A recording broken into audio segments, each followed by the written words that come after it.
Welcome to English with Tariq. 10 Rules of Life That Really Matter. Here are 10 rules of life that really matter. Be true to yourself.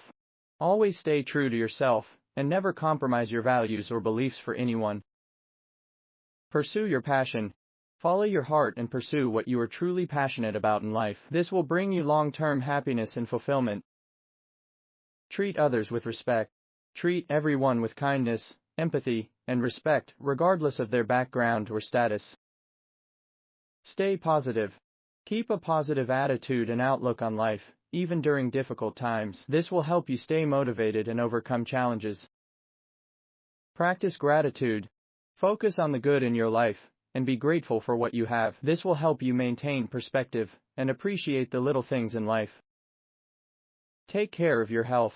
Prioritize your physical and mental health by eating well, exercising regularly, and taking time to rest and recharge.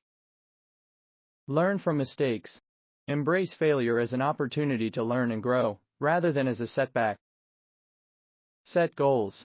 Define clear, achievable goals and work towards them consistently. This will give you a sense of purpose and direction in life. Seek knowledge. Continuously learn and expand your knowledge and skills, whether through formal education or personal development. Give back. Use your time, resources, and talents to make a positive impact on the world and help others in need. Like and share this video.